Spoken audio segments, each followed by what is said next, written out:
Our CBS poll finds that a majority of Americans, 53%, approve of the job he's doing. That's a better approval number than he ever reached during his first term in the White House.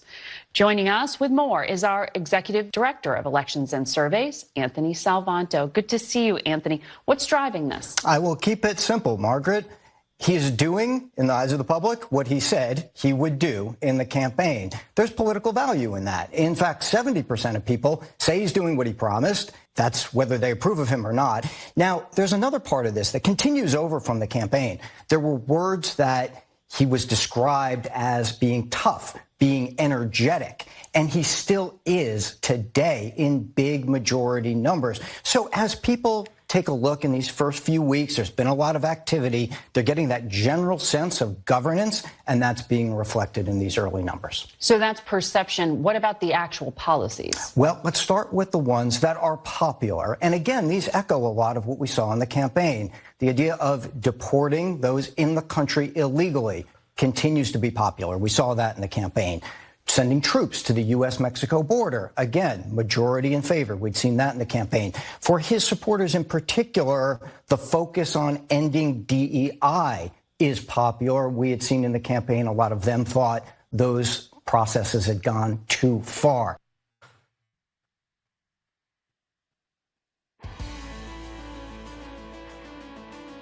Oh my gosh. Who'd have thunk? Doing what you said you were going to do would be popular? No, get out of here. Good morning, my little pineapples. Rise and freedom. I'm Austin Peterson. You're watching and listening to the Wake Up America show on the 4 Liberty Network. Today is Monday, February the 10th. Good morning, my little pineapples. Good morning, pineapple. Looking very good and very nice. Looking very good, very nice. Yes, day number 5 of me being hacked and locked out of my X account and no response over from X at all. Listen, Elon, booby baby, I know you're busy, but I mean, hey, every day that hackers are allowed to control my X account, more damage can be done. More damage can be done to my reputation. I think I got to call a lawyer today because as much as I love Elon and as much as I love X, frankly, like it's reaching the level of like theft of services and, lack of services for pay. I paid for X and I'm not being able to access my account. They're not responding to me in any way, shape, or form.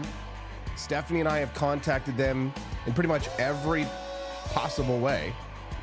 I've contacted them multiple times through the support lines.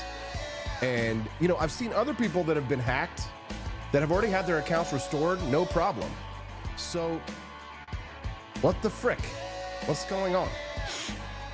Anyways, it's very annoying, and I've spent the last 5 days just seething, right? And so I'm ready to start, taking more drastic measures. But that's really the only bad news because everything else is pretty much good news for the most part. DOGE's first round of cuts went to Trump priorities, but bigger targets are in their sight. We got a DOGE tracker now, which I think is kind of cool. So it's not official or anything. But as you can see here this morning, the Department of Government Efficiency live tracker, this is at doge-tracker.com. And you can see here that this says 36.773 billion taxpayer dollars have been saved. And that is $244.89 saved per taxpayer. You know what? I'll take it. The goal for DOGE that they had set was $2 trillion to save $2 trillion in waste, fraud, and abuse. And so far they are 1.8, 4 weeks into their goal. They're 1.8% in towards their progress. They've got 48 total initiatives. And again, all of these values, FYI, is just based on x.com/Doge data. There's no official data just yet, but I'm glad that we have this information available to us now. The Department of Government Efficiency live tracker is available for anyone to track the progress of DOGE. And you can see that again at doge-tracker.com. Thank you, Mr. Man, whoever. whoever made this. We've got a lot to talk about today. Love this article over at the Wall Street Journal. The title, Hamilton, Alexander Hamilton. I know for many... I know. What do you mean, booze? He was the founding father of our country, gosh darn it. Hamilton gets no love from the libertarians. But I love this article about Alexander Hamilton would smile at Trump's push for accountability.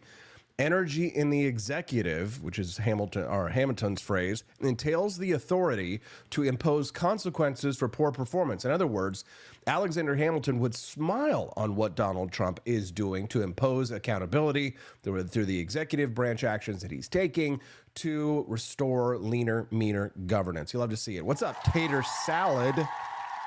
I can get me some of them tater tots. Can you bless me with something? Oh gosh, money wise. Oh gosh, yes. Speaking of, can you bless me with something? If you have not visited the For Liberty shop, I know people just roll their eyes. They're like, oh, it's just stuff, it's just merch, it's just whatever. This Gulf of America skinny tumbler is freaking amazing. I freaking love my freaking tumbler. And you know how the trend is right now to have these big, stupid, gigantic cups?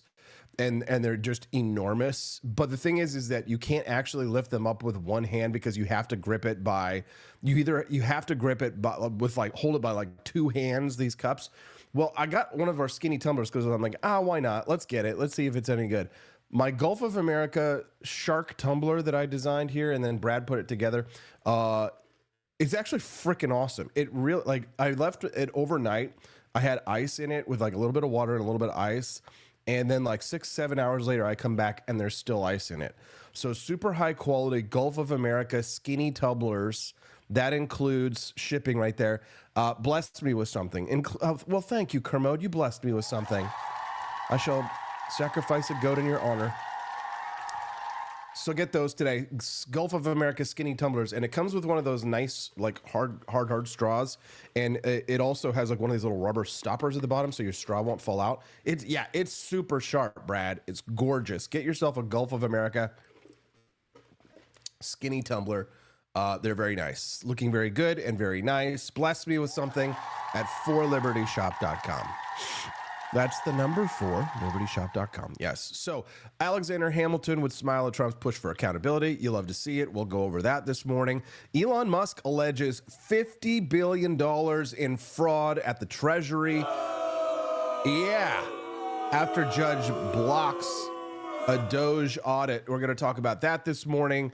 Also, a great article, The Minority Voters Who Love Trump's Dismantling of DEI. Ay, por Dios, yo voy a votar por Donald Trump. La buena vida por Trump, la economía por Trump, hazlo por tu familia, Latinos por Donald Trump. Ay, por Dios, yo voy a votar por Donald Trump. The president has found support from non-white voters. I love the word non-white. Non-white. It's like, what is non-white? You're not white? No.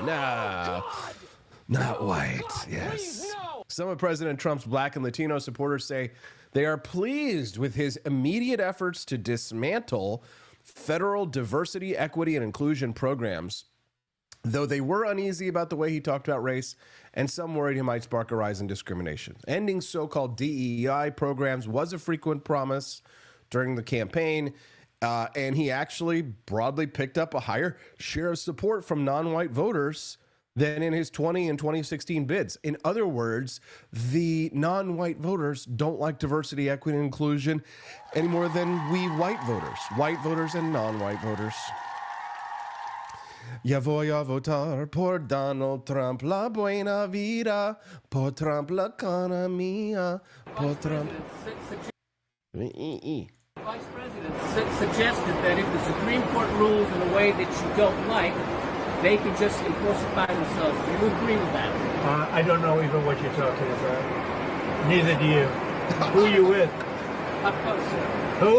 Up close. Oh, no wonder. I thought they died. Are they still around? I haven't read them in years. I thought they died. Bro, savage. Savage! Are you not entertained?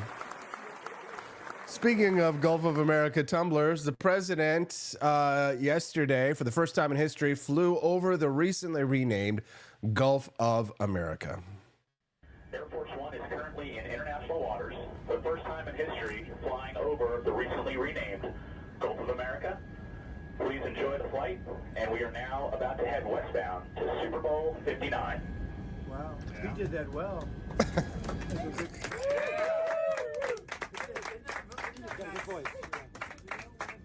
Make America great again, right? That's what we care about. Okay, here we go.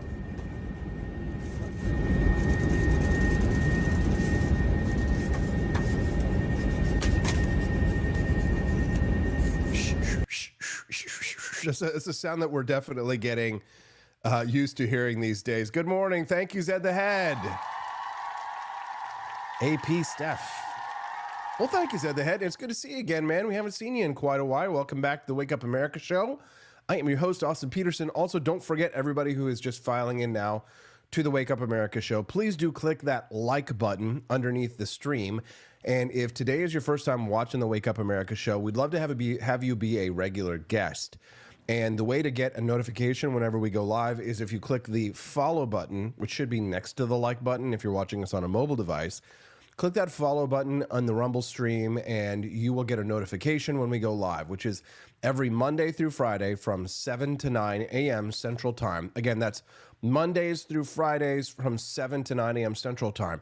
You might be asking yourself, T-Mill22 or Whitey White 14 or Quest or BB for Liberty or Nelson or Kermode. You might be asking yourself, if I wanted to contact Austin directly at any time, how could I do such a thing? Well, you could do that by sending me a text at 573-319-1586. That's 573-319-1586. That's the text line. Program it into your mobile phone so that we can have a chit-chat back and forth anytime that you like. Again, that phone number, 573-319-1586 is the text line. We'd love to hear from you.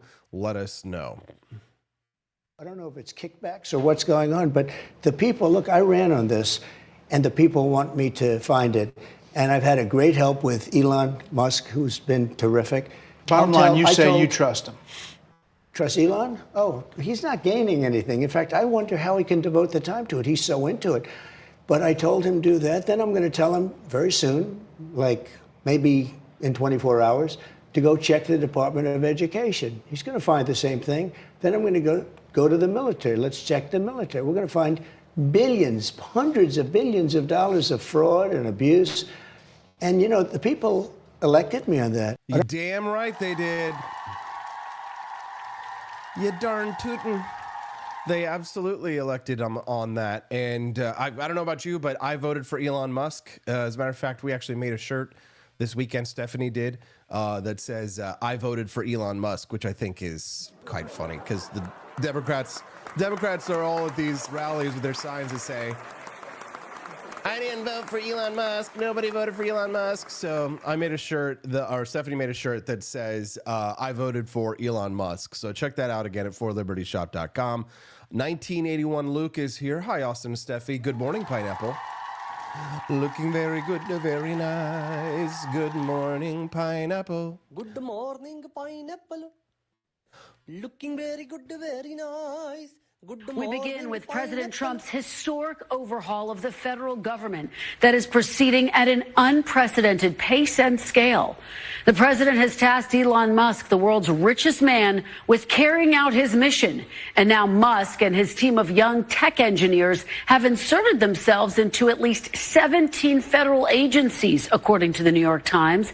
We begin with President Trump's historic overhaul of the federal government that is proceeding. You're loving it. I'm loving it. Elon and I are completely aligned.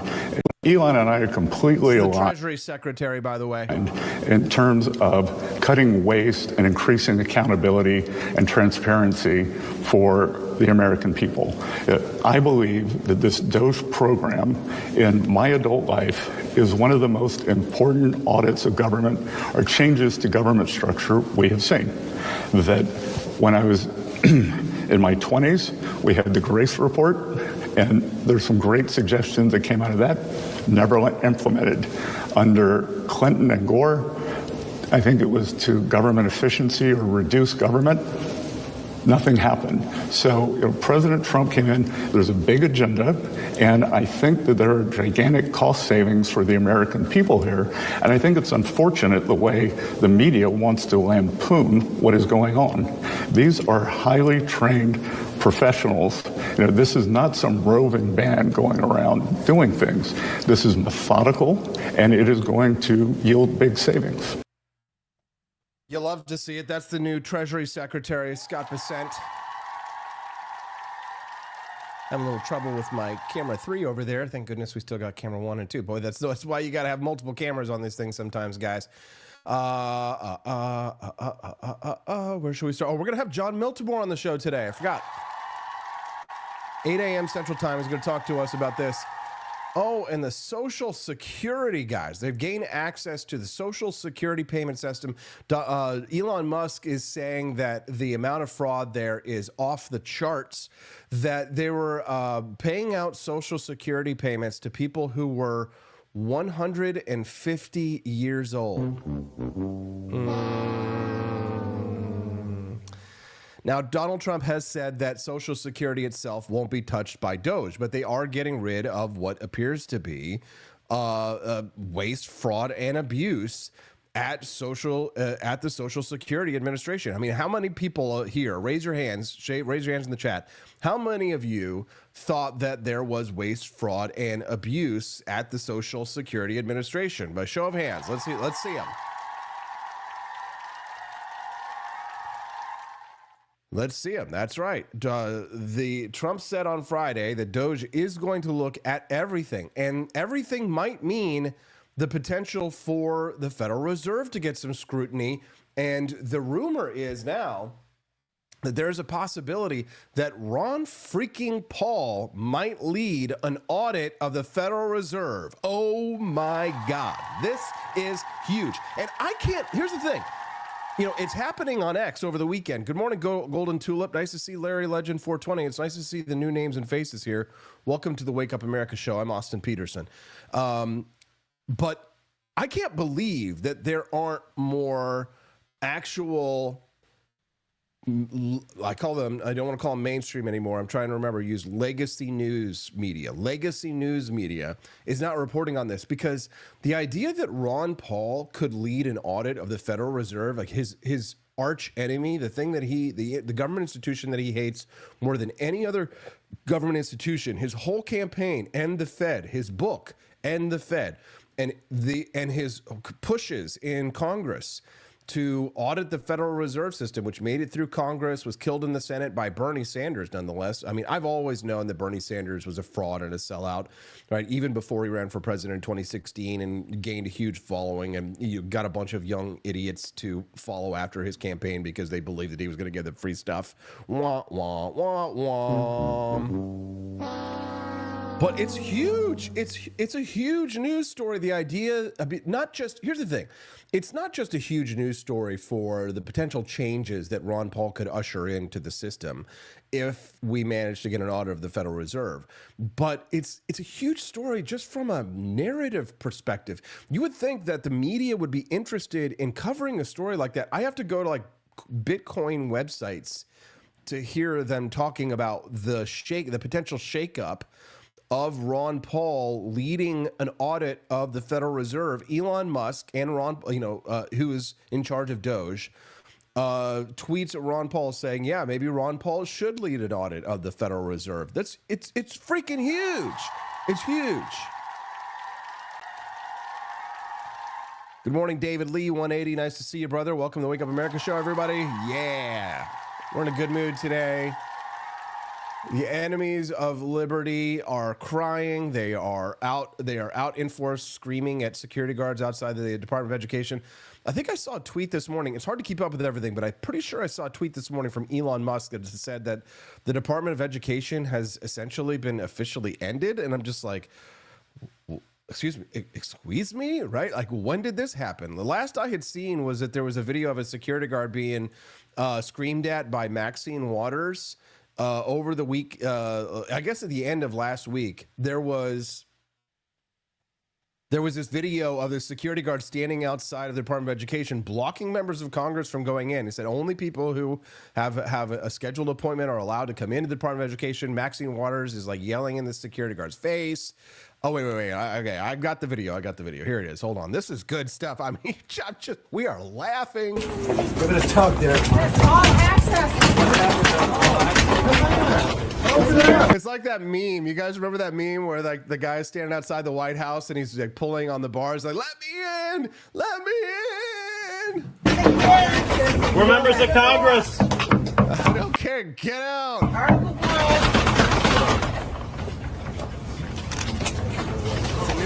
New dawn, it's a new day, and I'm feeling good. We're members of Congress. We're coming in. Don't lock the door. We're coming in. Who are you? You're not coming in. Who are you? Who are you? Who are you? Who are you, sir? Do you have business here? Yes. I sent the assistant secretary a letter alerting her that we would be here today. We have sent you a letter and telling you how angry we are. We You're really pissing me off, Hans Bricks. asked her for a meeting. Yeah, I don't know that that's been accepted, so until that's accepted. It doesn't need to be accepted. Who are you? What authority do you have? And what do you do here? What do you do here? Security responsibility. Get out of the way. We pay for your job. We pay you. We're members of We pay you. We're members of Congress. Nobody has as accepted me. members of Congress. We haven't heard that from the secretary. We haven't heard that from the spokesman. I'm relaying that. So You are not the spokesman for the department. You are a security guard. Can you identify I yourself? already did. We are members of Congress. We'd like to enter the Department of Education. You don't have any identification. Where's your ID? Where's your ID? We are not. It's not good enough. We are not a threat to security. We're members of Congress, and we want to ask a question. We walked into the White House without having to go through magnetometers. Can we get someone This is an outrage. This is an outrage. We'd like to speak with someone who works here. So what are you Not going a to do? You're security going to pick person. us up if we go in? I mean, you're gonna, We want you to move out of here.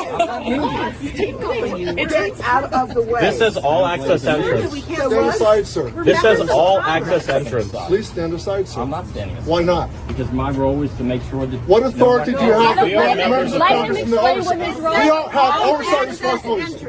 By what authority can you deny members of Congress their oversight role? You don't have a business reason to be here. You do not have authority, sir. You do not have authority. Access entrance. There is no authority for you to deny members of Congress their oversight responsibility. We're the If you have an appointment, then you're on a guest list, we will let you in. So can I ask you a question? You have to be on a guest. Is what you're saying? Is what you're saying? Or you have to have an escort. Let me ask you a question. Can Can I ask my question?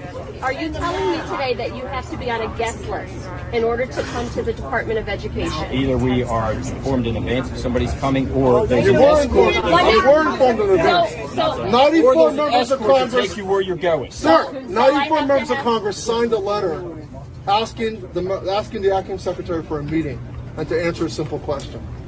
And she's apparently. I'm not aware of the meeting. So you have to be on a guest list to enter the Department of Education. I just explained you have to either be on a list in advance to have access, or if you're coming, then you have to let us know who your escort is. I don't know. Did something change between last year? That's always been. No, it hasn't. I've walked. You got to give it up for that security guard, guys. Oh, man, he's having to put up with a lot.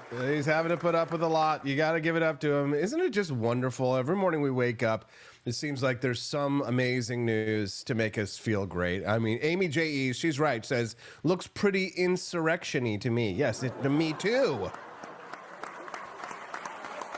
Kenshiroryu. Makes me feel drunk when I say that name.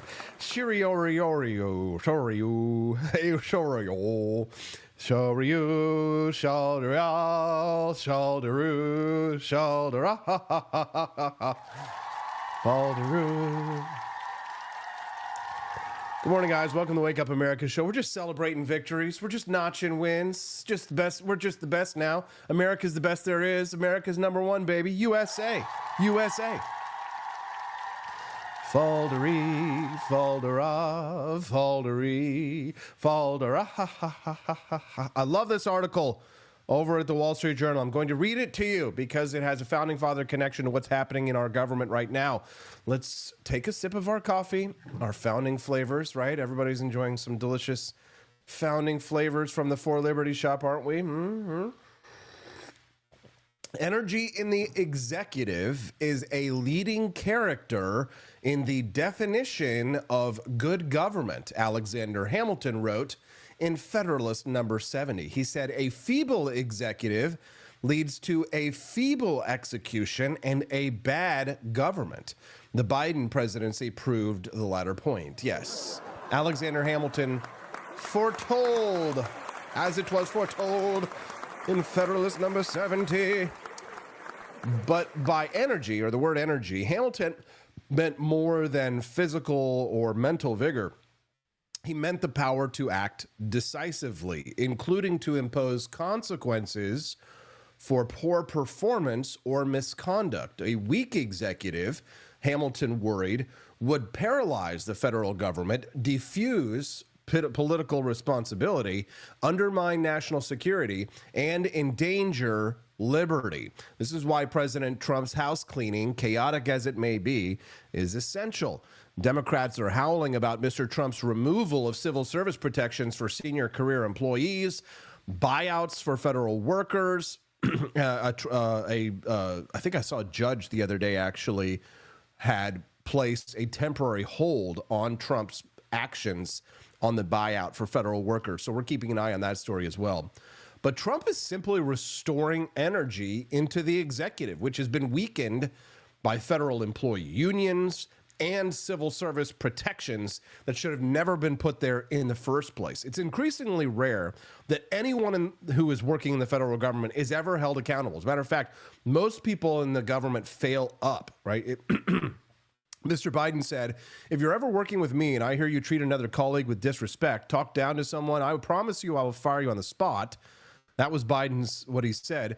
But he never fired almost anybody, despite that comment. He even let Martin Gruenberg remain as chairman of the Federal Deposit Insurance Corp, despite an independent audit last year that documented his personal outbursts and profanity against colleagues were prolific.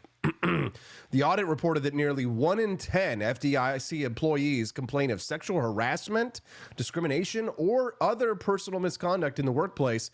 One woman said she had received a picture of a senior examiner's private parts. Another claimed to have received text messages from a senior colleague with partially naked women engaging in sexual acts. None of the 92 harassment complaints that the agency received from 2015 to 2023 resulted in an employee's removal or reduction in grade or pay. Only 2 led to suspensions. Many of the accused, the report said, were promoted to other executive positions or moved around to different regions or divisions. That sounds familiar. Remember the Catholic priest scandal? Instead of being subject to any discipline. The reason, of course, that these kinds of things happen is because of the unions, because of collective bargaining and the civil service protections that make it difficult to punish bad employees. They also make it hard for a president to actually execute his agenda. Since career employees who resist directives from political appointees can't be easily removed. Even Biden regulators chafed at restrictions on their power to manage their workforces. Chairman Gary Gensler repeatedly clashed with the union representing workers at the Securities and Exchange Commission.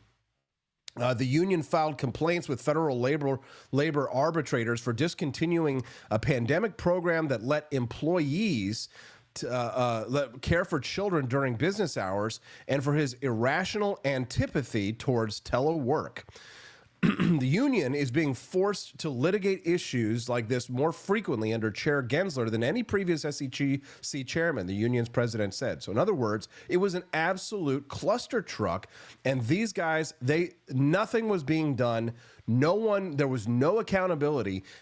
Sexual harassment complaints at the FDIC, things that if they were happening under a Republican administration would have been front page news for weeks and weeks, and they would be laid at the blame at Donald Trump's desk. The excuse me, the FAA, the Federal Aviation Commission, they also ran into these headwinds with unions when they tried to reassign air traffic controllers at its Long Island terminal to Philadelphia to try and reduce flight disruptions in the region. The FAA offered a $100,000 bonus and offered to cover relocation expenses for controllers who voluntarily moved. When not enough people took up the offer, the FAA reassigned them anyway. And then there's just nothing radical about the Trump administration offering buyouts to federal workers and placing employees such as those at the U.S. Agency for International Development on paid administrative leave to get around civil service and union job protections. There is a precedent for it. It has happened before. The Consumer Financial Protection Bureau, they did the exact same thing during the Biden years, right? There's a news site. It's called Government Executive, and it's like an insider magazine for people who love government and who work in government to like talk about the news of what's happening in the government. So the Consumer Financial Protection Bureau in recent months has offered separation executive incentives, including early retirement, and they have launched investigations into career senior executives to sideline them, targeting about a half dozen of the highest ranked non-political staffers at the Bureau. It goes on and on. And this is all to say that nothing that Trump is doing is unprecedented. It's only unprecedented because he's moving so quickly and doing so much of it. It's happened before, only in minimal ways. Donald Trump is only doing it writ large. And we congratulate you, sir. The people of the United States are behind you. The people of the United States largely support it. The president is now more popular than he ever was, even in his first term. And this is how the left is reacting. Listen, I think this is the most serious constitutional crisis the country has faced. Certainly since Watergate, the president is attempting to seize control of power and for corrupt purposes. The president wants to be able to decide how and where money is spent so that he can reward his political friends, he can punish his political enemies. That is the evisceration of democracy. Please.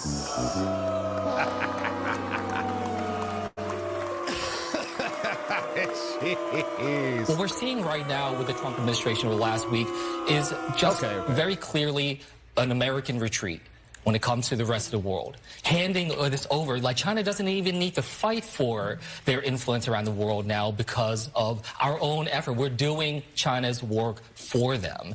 And I hope that the American people understand just how dire a situation this is going to be, something that makes it more likely that we see conflicts, may have to use our own troops. And also, this is something that affects our ability to be able to access other markets, to grow our economy. So this has very tangible impacts, and this is going to be devastating to our nation's national security.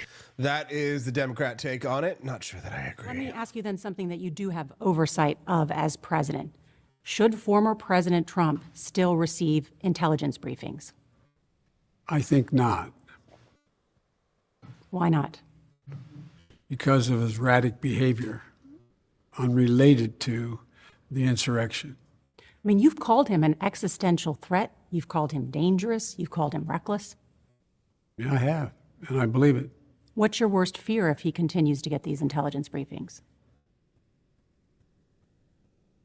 I'd rather not speculate out loud. I just think that there is no need for him to have that intelligence briefing. What value is giving him an intelligence briefing? What impact does he have at all, other than the fact he might slip and say something? Yeah, well, guess who lost their security clearance? Clarence. Good your clearance, Clarence. Donald Trump took away Joe Biden's security clearance. I see Luke, 1981, over in the chat. Good morning, Luke, was asking, does Austin also sell tea? Well, yes, as a matter of fact, AP does sell tea. Not only do I sell my delicious coffee, which you can see right there behind me, but we also sell our delicious 4 Liber tea. Good morning, McMurdon. Welcome to the Wake Up America show. See here. Check out our delicious tea. As you can see there, we have, this is my favorite. If you like to have caffeine, but maybe not as much as coffee, the Boston Harbor Black is a delicious English breakfast tea, similar to the tea that was tossed in the harbor in Boston, but don't throw this into the harbor. You can throw it into the Gulf of America. You can get Boston Harbor Black and drink it out of a Gulf of America skinny tumbler, available for sale at 4libertyshop.com. That's the number 4, libertyshop.com. Grab yourself a tumbler and a bag of Boston Harbor Black and help support the Wake Up America show. Me and my baby and my baby. Here we go. The Wake Up America show is brought to you in part by viewers and listeners just like you. When you click that like button or the follow button in the chat, you help to support the Wake Up America show so we can spread the good word about the Department of Government Efficiency. And speaking of Department of Government Efficiency, we also have a whole collection of Department of Government Efficiency merch as well. So I know McMurdon, Steelbringer, Dad Bod Baboon, Larry Legend 420, and so many others, the lovely Golden Tulip, will appreciate it. Enjoy it. Check it out, guys. Check it out. Cut it out. Welcome to the Wake Up America show. Let's talk about the news this morning. Speaking of the cuts, the Department of Government Efficiency has drawn scrutiny for their rapid work of their technology team burrowing into multiple agencies, but they say that they've actually identified and cut more than $1 billion worth of spending in the first 3 weeks. Now, that's just a mere fraction of the $2 trillion in spending cuts that DOGE's public face has set as their goal. But it shows how the entity has been going program by program across multiple federal agencies and paring back what they consider to be low-hanging fruit. Now, the initial actions that it's taken, identifying like small dollar programs, could soon change as DOGE are now embedding into some of the government's largest programs, particularly those that are focused on healthcare. Musk's team is also working with the General Services Administration, which manages government buildings and commercial real estate, to identify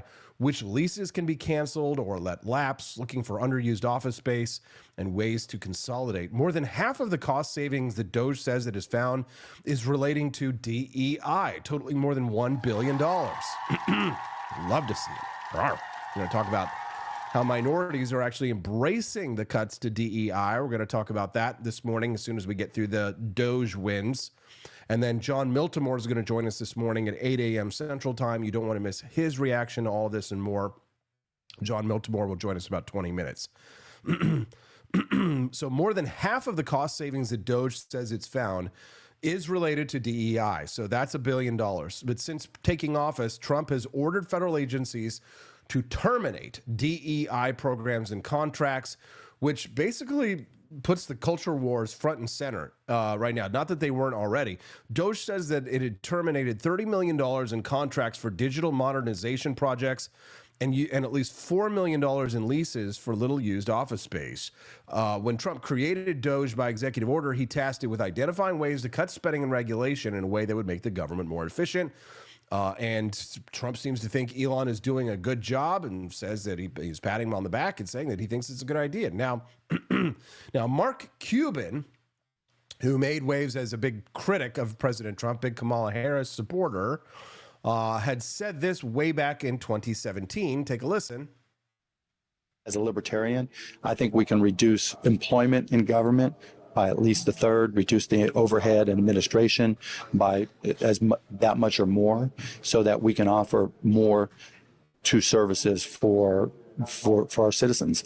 And so if when it comes down to it, where I tend to disagree with everybody, and this is the libertarian in me, I'm happy to push down the size of government, and I'm happy to work on making government more efficient, because then more money can pass through and help the people who need it. And that's what needs to change. Interesting. So why the Kamala Harris support? Weird. Said when that was posted 18 hours ago, Mark Cuban responded. He said, still stand by it. Said it many times before then. Blogged about it too. The difference is transparency, he says. DOGE says they're transparent. They don't want anyone questioning them. I'm pretty sure they're fine with being questioned, Mark. When it comes to government transparency, if you have nothing to hide, hide nothing. Okay. Elon Musk, why not invite some Democrats to work side by side, because they don't want their work undermined, and report exactly what's going on, because they will lie. That would get anyone who supports smaller gov and efficiently, that's sick, excited. Mindart asked the real question, is that Rachel Maddow? That's funny that you say that. It's funny that you say that. One of my most viral reels lately.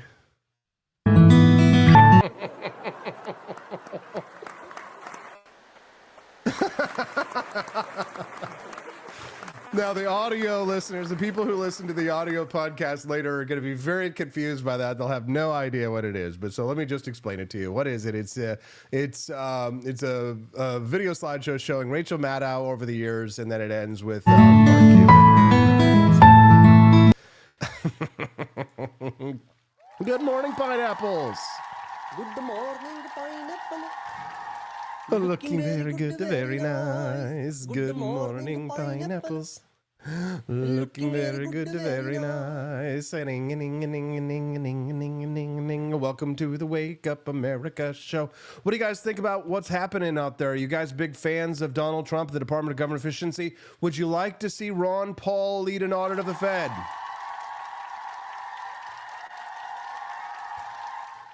How about Social Security Office? The Department of Government Efficiency's efforts to clean up waste and fraud in the government will soon shift its focus to the Social Security Administration. The Democrats are going to lose their crap. They're going to go crazy.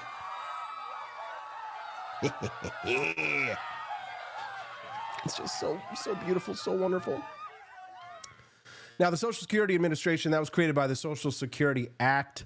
Under President Franklin D. Roosevelt in 1935, they were tasked with establishing a federal benefit system for older Americans. They will soon become a focus of the Department of Government Efficiency. Now, while several Democrats have been quick to accuse this move as being aimed at slashing Social Security benefits, several areas with potential waste exist in the agency that don't involve cutting certain benefits, current benefits. So Just Facts, that's a nonprofit research institute, reported that the agency disbursed roughly $2 billion in fraudulent or improper payments. $2 billion. Which it calculated was enough to pay 89,947 retired workers the average annual old age benefit of $21,924 for 2024, right? So 81,000 people could be paid out for the, based on the benefits that could be, based on the $2 billion of fraudulent or improper payments that were made back in 2022. Now, Just Facts, that website I'm talking about here, explained that through a policy known as administrative finality, once the SSA mistakenly overpays a beneficiary for more than 4 years, it does not recover past overpayments and deliberately continues to make future overpayments, except in cases of fraud. So the SSA sent roughly 7,000 federal employees disability benefits in 2008 while they were still taking wages from federal jobs. Yeah. That's according to a 2010 report from the GAO. Now, that's the Government Accountability Office. So 7,000 federal employees receiving disability benefits while they were still getting paid wages from federal jobs. You're not supposed to be taking disability benefits, guys, while you're getting paid. The GAO estimated that about 1,500 of these individuals may have improperly received benefits since their wages went beyond maximum income thresholds. The GAO investigation also found that over 71,000 stimulus checks were sent by the Obama administration to people who were deceased, including 63,481 people whose deaths had already been reported to the agency. So they had been reported, but they still went ahead and paid them out anyway. Social Security, Donald Trump says, itself will not be touched. It's going to be strengthened by these changes, which may or may not be a good thing, depending on how you feel. He says, we have illegal immigrants on Social Security, and we're going to find out who they are, and we're going to take them out. I will find you, and I will kill you. On Friday afternoon, the White House Principal Deputy Communications Director posted a report on X from the Center for Immigration Studies. It said, we estimate that there are 2.65 million illegal immigrants with Social Security numbers. Trump added that DOGE will go through everything when it comes to waste and fraud in the federal government. A spokesperson for the SSA, the Social Security Administration, said, we remain focused and vigilant on the integrity of our programs and take seriously our responsibilities to defer fraud, waste, and abuse. Sure you do.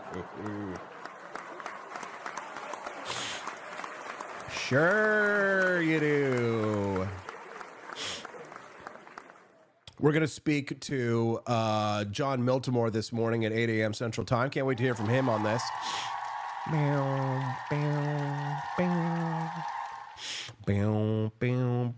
It's the Wake Up America show, and I'm Austin Peterson. Thank you for blessing me with something, Dad Bod Baboon. Something. Oh, gosh. Money-wise. Please. Can you suck it? The Dad Bod Baboon says that an argument the left uses is that DOGE isn't in the Constitution. DOGE is in the Constitution. Well, neither is the Fed, Social Security, the CIA, the FBI, Medicaid, and neither is abortion, THS.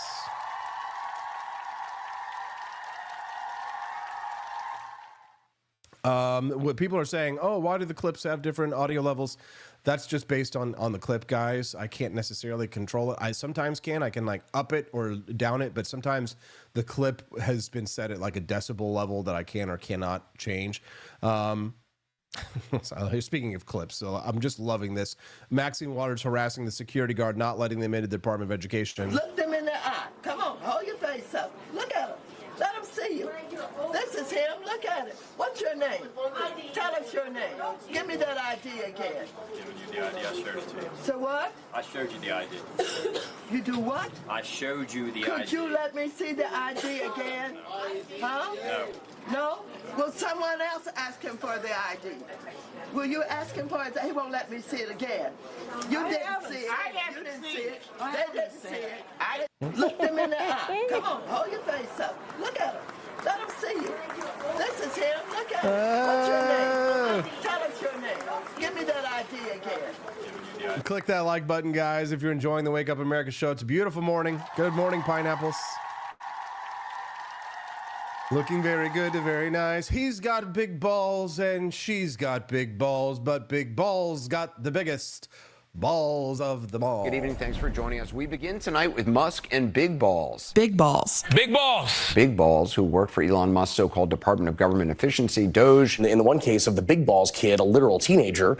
Big Balls online, Big Balls here that Katie's talking about. A 19-year-old that goes by the username Big Balls. So that would be one way that we could refer to him. Young computer whizzes, the aforementioned Big Balls. Because who among us doesn't Big Balls taking the whizzes feel better about big balls in charge of American air traffic control?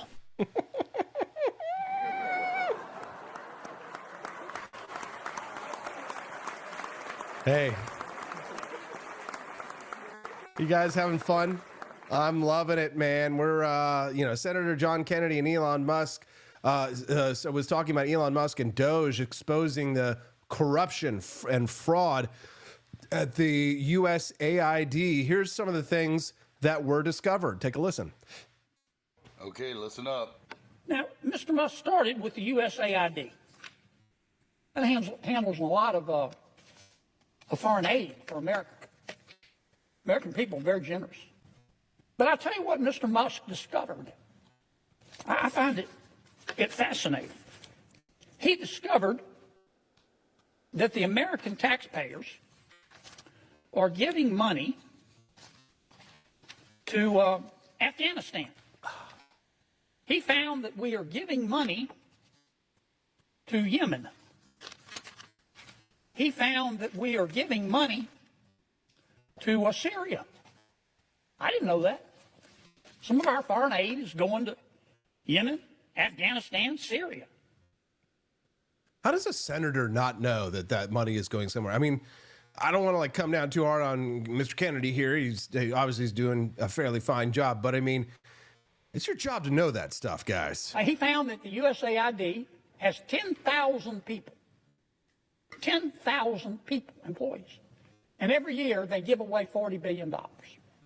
He found that the USAID gave money to support electric vehicles in Vietnam. Our money, taxpayer money. He found that USAID gave money to a transgender clinic in India. I didn't know that. I bet the American people didn't know that. He found that USAID gave $1.5 million to a Serbian LGBTQ group called Grupa Izladaji. I probably mispronounced that. My apologies. Anyway, they got $1.5 million to, quote, advance diversity, equity, and inclusion in Serbia's workplaces and business communities. He reviewed a study and then went and checked it. The study was done by the Middle East Forum. They found that USAID spent $164 million to support radical organizations around the world. Radical ones, that actually sounds kind of funny. That's cool. Radical. They're radical. The federal government is projected to spend $7 trillion in the fiscal year that ends September 30th, according to CBO. Of that, Social Security payments account for roughly $1.6 trillion. Medicare is projected to cost $910 billion, and another $812 billion of that would go to Medicaid, the Children's Health Insurance Program, and Medicare, and healthcare marketplace subsidies. Other massive parts of the budget include more than $850 billion for military spending, which is also slated to come up for an audit. Donald Trump tweeted over the weekend, I posted on Truth Social, that maybe it's time for him to unleash the beast, unleash Elon Musk on the Pentagon. And Elon Musk has said that he may unleash Ron Paul on the Federal Reserve. Oh my God. I can't take it anymore, guys. I can't take it. It's too much winning. All right, I'm going to go to a break. When we get back, John Miltimore from the American Institute of Economic Research to react to all this and more. We still got another beautiful hour of the Wake Up America show. Don't go away. There's just so much more winning to go. It's the Wake Up America show on the 4 Liberty Network. Get yourself a nice little tumbler at the shop.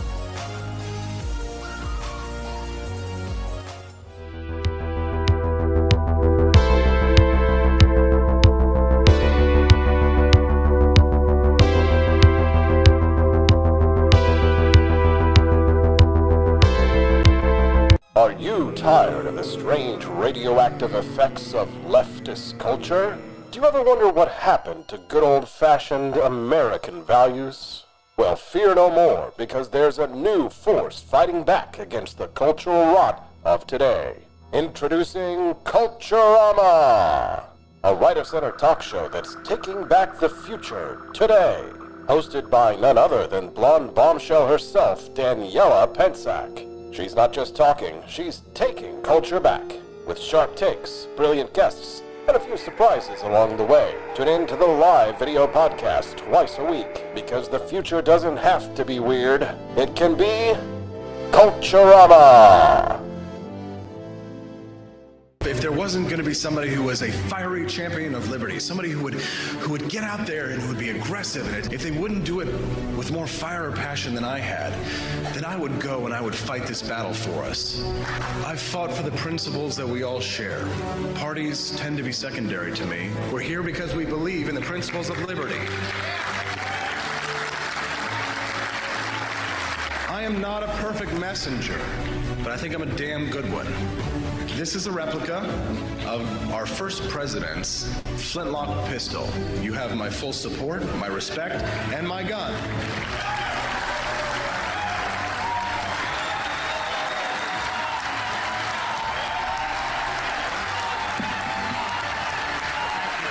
I think that at the heart of my philosophy is much more libertarianism than well, that's the fashionable word these days, I guess. A conservative is no longer just that. He's a libertarian, and always has been.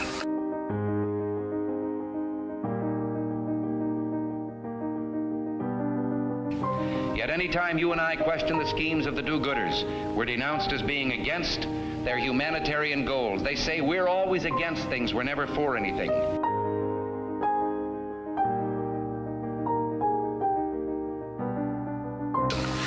What is fascism? Fascism is private ownership, private enterprise, but total government control and regulation.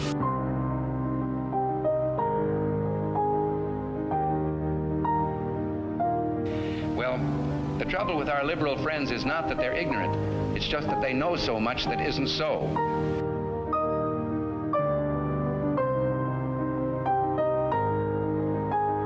If we lose freedom here, there's no place to escape to. This is the last stand on earth.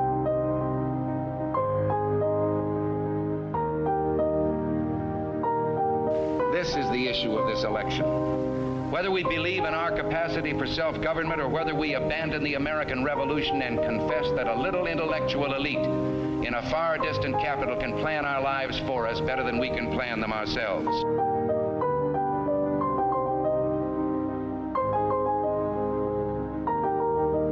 The conservative, so-called, is the one that says less government, get off my back, get out of my pocket, and let me have more control of my own destiny.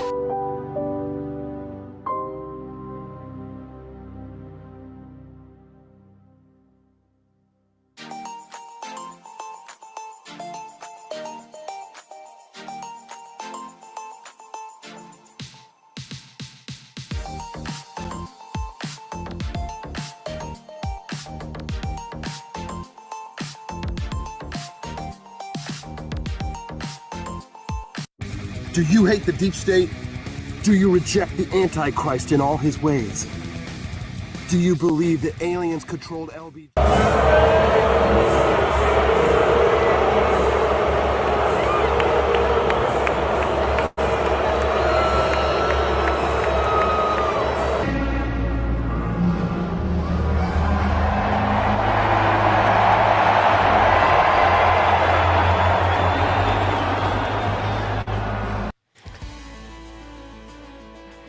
Taylor Swift booed. Trump cheered. No, they didn't cheer, and Taylor Swift didn't boo. They got booed. Taylor Swift got booed. Donald Trump got cheered yesterday at the Super Bowl. Good morning, Rise and Freedom. I'm Austin Peterson. You're watching and listening to the Wake Up America show on the 4 Liberty Network. Well, Donald Trump trolled pop superstar Taylor Swift Sunday night, reveling in the boos. He wrote on True Social last night, the only one that had a tougher night than the Kansas City Chiefs was Taylor Swift. She got booed out of the stadium. MAGA is very unforgiving. Oh, man. What are you talking about, unforgiving? The guy invited Mark Zuckerberg to his inauguration.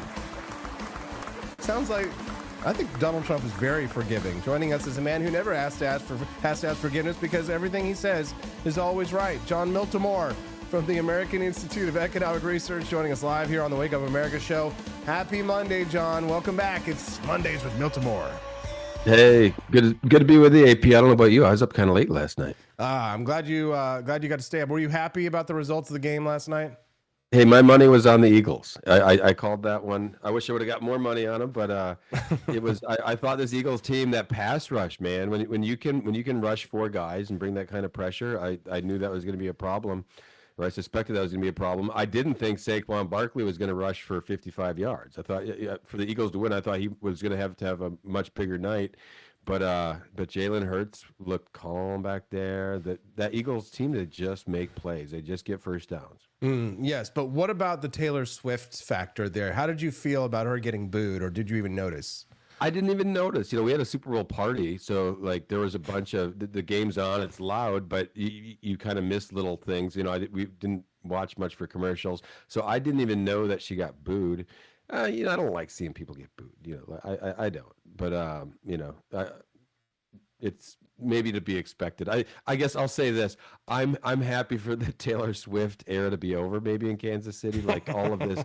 All the mass, attention and stuff, I kind of find it a distraction. Well, I hate it because I'm a Kansas City boy, so I'll always root for my Kansas City teams.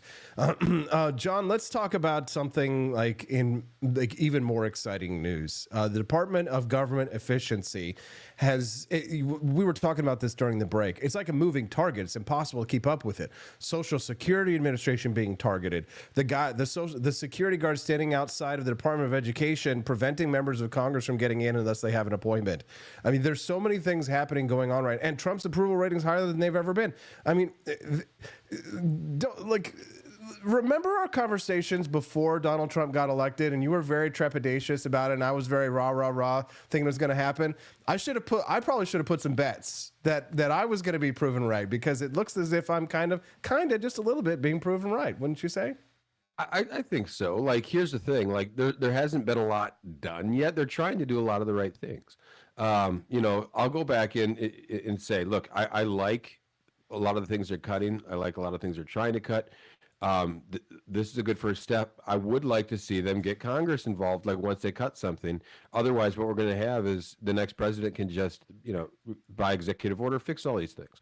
It would give it a lot more teeth if they can get Congress involved and rescind some of these things that way. And I think they're going to try at least some things, but right now, at least we're seeing action. They're not done. I think DOGE is going to crack open next the Department of Education. They're going to find all this ludicrous spending there. This is the lowest hanging fruit. You have these bureaucracies that are very dysfunctional. They're expensive. They're causing problems. Get rid of what you can.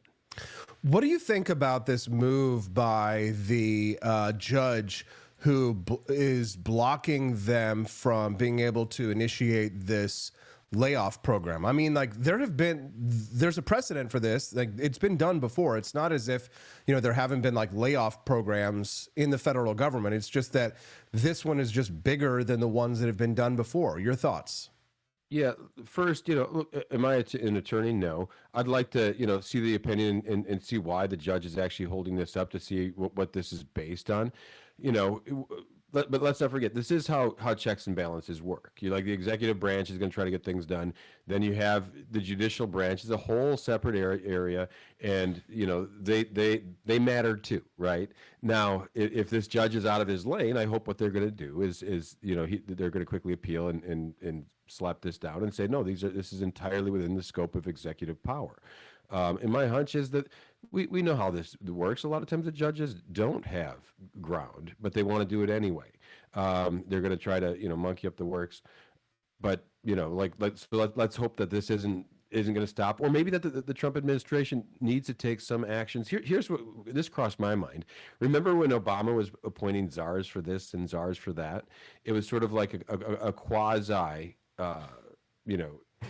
department or bureau, didn't have the same formal status, but there is precedent there. Like, let's make DOGE a czar like system, right?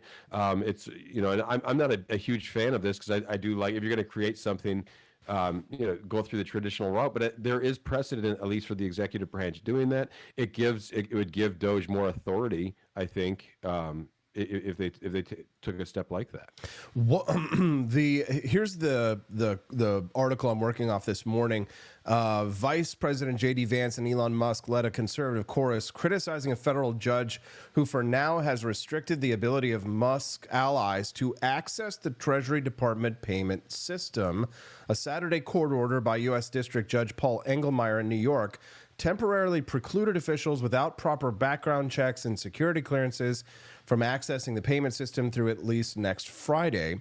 And here's what Vance said. He says, judges aren't allowed to control the executive's legitimate power. In America, decisions... So here's the thing.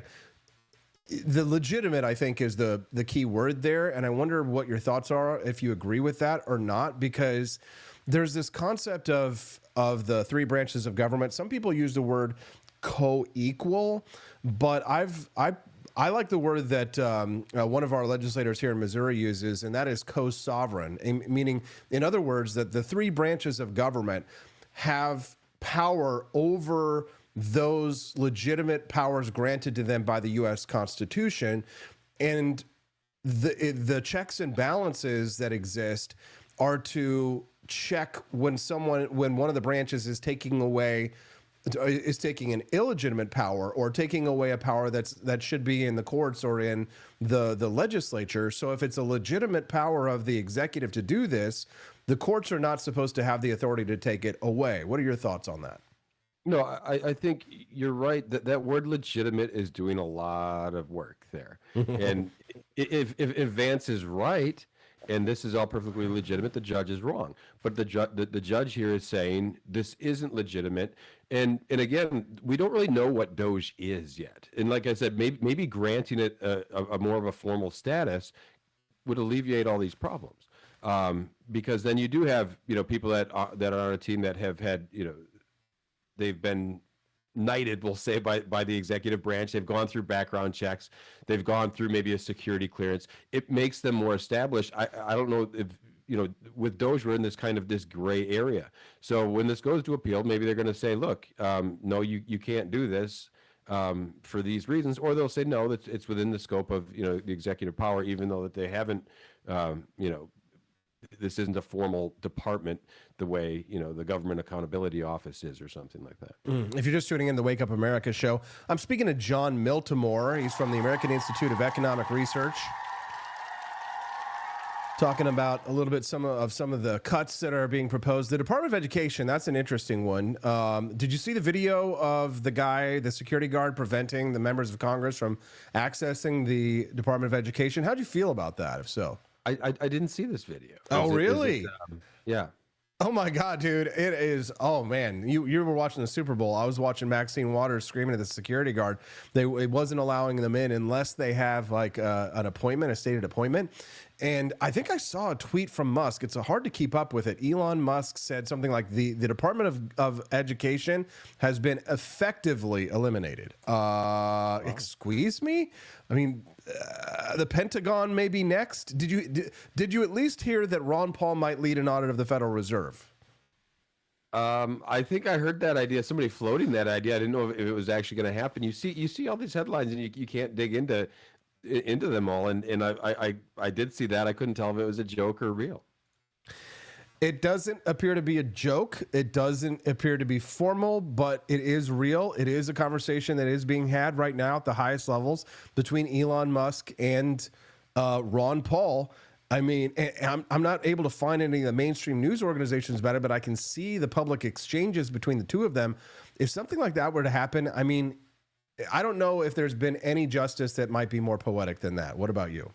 Oh, it would be fantastic. And these things should happen, by the way. And same with the Pentagon. I watched that clip just this morning where Jon Stewart was, interviewing some flunky from the Pentagon. And he brought up this idea that they failed an audit for 6 or 7 years. And he said, well, it talked about waste and corruption. And she just snorted, like, that's not evidence of waste and corruption, she said all haughtily. And Jon Stewart's like, well, hold on here. If you're getting billions of dollars, hundreds of billions of dollars, and you can't tell us where that money is going, to me that's evidence of corruption and waste. And she refused to acknowledge this. And it wasn't just that she refused with such arrogance that he would even question that the way they're spending their money. And you could tell it pissed Stewart off a little bit. Like, this is probably somebody who he wants to be sympathetic to, and he couldn't because she was so arrogant in the way she was trying to brush this aside. If we have year after year after year, if the Pentagon fails an audit, what happens to companies when they fail an audit, right? Like, they get in trouble. But we see this year after year after year. So we need to hold these people accountable. And no, you don't get a blank check year after year if you can't tell us where this money's going. The Social Security Administration was paying out people who were 150 years old. Your reaction? Oh, it sounds about right. It reminds me of some of that COVID spending, right? Like, where they were just anybody that could apply for it, and people were just making ridiculous, claims, but everything was going through. Like, they were just going to greenlight all this spending. This is the problem with bureaucracy. Like you just have all this stuff on autopilot. The money keeps flowing. Nobody really seems to care if this money is being wasted, if it's going to improper, if it's fraudulent. I'm not saying that these things can never happen in a private enterprise, but in a private enterprise, there's an incentive to get it fixed. With the government, we're just not seeing that. And this is one of the beautiful things that Elon Musk is doing. He's going to go through department after department after department and say, this is how your money's being spent. Is this is this a good thing? And there, I for the life of me, I can't understand how anyone could be opposed to that. Like, this is something, the fact that for the last 30 years this hasn't been happening is just a travesty. This is something that we need to have done. You have a Government Accountability Office. They're not doing anything like this. But and people will point out, well, we can't balance the budget, but by just cutting waste. And I understand that. But this is where it starts. It starts by saying we're not going to sit here and just keep the gravy train going when all this money's being spent, when we have documented examples of waste, of corruption, of fraud, when we see, Iraq getting $25 million, in U.S. aid for, I forget what that one was, whether it was a transgender musical or whatever. Like, this is crazy. We need to you got to stop spending other people's money this way. And we see all these allegations of like transgender musicals in Peru and Ghana. And here's the thing: none of the spending that was going out was being questioned at all, John. They had a standing order to just pay absolutely everything. And the Democrats are screaming about this. I mean, the allegations are by a lot of people online that a lot of this is going back into the pockets of a lot of these officials, because I don't know if you saw about the head of the Department of US Aid, this lady she's a public servant. She makes $100,000 a year, but yet she became like a multi-millionaire in this short span of a few years.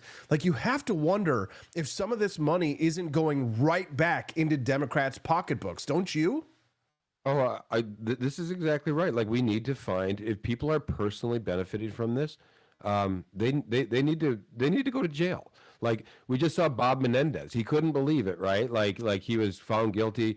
This is the game. Like, I think if you look, Bob Menendez was actually shocked this happened, because he realizes everybody does this, and but somehow he ran afoul of someone, is actually paying the price. But this is how things are done in Washington. It's sort of just, this is the game that's played. There needs to be legal accountability when people are personally benefiting from all this spending. And absolutely, do I think that's happening? Of course, I really do. And now you need to build a case, but if we find out that people were benefiting personally from doling out U.S. aid favors, that is criminal, and they should be held accountable. Amen. That's John Miltimore from the American Institute of Economic Research. We're talking a little bit about this, the Department of Government Efficiency under Elon Musk. We've been talking a little bit about the Department of Education and the USAID programs. Let's talk a little bit now about the main target that has been in Trump's sights since he got into office: dismantling DEI.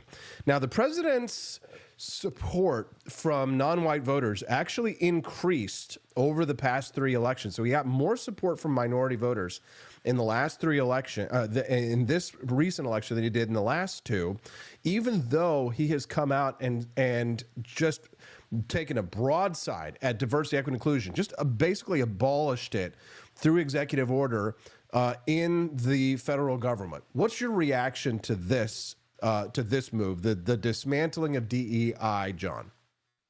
This is something that needed to happen. Like, it was institutionalized by the federal government, in saying that, no, this isn't how things are going to be done. We're not going to look at your race and gender and choose you for those things. I think this needed to happen, and I think there's going to be a great reckoning on a lot of fronts. If you look, this is something Matthew Iglesias pointed out a couple weeks ago. There was this data dumped by the National Association for Scholars, I think, did it, and they looked at emails from, I think, the University of Colorado Boulder, I believe it was, and it showed that they were doing race-based hiring, like, very clearly in the emails, and Iglesias said, my suspicion is there's going to be a lot of people, institutions, nonprofits, and individuals facing legal exposure because they were breaking laws but because they like DEI so much. The truth is, you can't just hire people based on race in this way. Like there's again, not an attorney, but we're already seeing the lawsuits now come out. I got some in my inbox from press releases that people are filing suit because they were forced through some of these DEI initiatives to do frankly humiliating things, right? And they're angry about it. The climate has changed, and there is going to be, in my suspicion, a legal reckoning that they were breaking all kinds of laws in their love of their embrace of DEI. So we're just sort of beginning to peel back this stuff, and it's important. It needs to happen. DEI, it was sort of like if you look at the transformation of DEI over the last 30 years, it went from being, okay, we're going to be inclusive in the sense that we're not going to leave anyone out. Okay. Like everyone, everyone we're going to treat equally. To about 10 years ago, that changed. And it's going to be, no, we're not going to treat people equally. Some people are going to get better treatment. We're going to hire people based on these qualities. And that is where DEI, this diversity movement went from being something people could kind of tolerate and thought was okay to where they despise it, because it was no longer saying we're going to treat people equally. We're going to give preferences to some people based on these immutable characteristics. What do you think about the idea that the diversity, equity, and inclusion programs have lowered the standards in sensitive roles, and that there might be a potential for example, one of the big conversations, it's a delicate topic, but the people who were all killed in that plane crash recently in Washington, D.C., and then another one in Philadelphia, they're saying that it had to do, some people in the administration are saying that it had to do with diversity, equity, inclusion standards. Lowering the standards led to lower safety standards across the board. Would you go that far? I absolutely would. Like, I was always uncomfortable when you had courts coming in and saying, well, you got to change those rules, because under those rules, we're not gonna have enough women. Like let's say, go back to police tests, and they said, well, like to be a police officer, we had the standard requirement was you had to do 40 push-ups, and they say, well, that's too many. We're not gonna have. Well, sorry, that's the requirement. And this is what it always has been. When we start changing the rules to better, help a particular group, I'm opposed to that. And I get it. You don't want to have arbitrary rules in there, but there are things like and what you're speaking to as far as the plane wreck. I don't know those details. I'd be interested in hearing more about those details and saying how did they lower the standards? What did they do to lower the standards? Why did they feel they had to lower those standards? Because if they were doing that with a specific purpose to say like, hey, we need to get more females involved, that's a problem to me. Like you can't go, especially when you're talking about something as serious as flying airplanes. You don't want to be lowering standards just so you can be more inclusive. Yeah. So the Trump plane crash DEI comments. So when he came out and said that DEI may be responsible for the crash at the Washington, D.C. airport, like the media jumped all over it. Pete Buttigieg was saying the comments were despicable, et cetera, et cetera.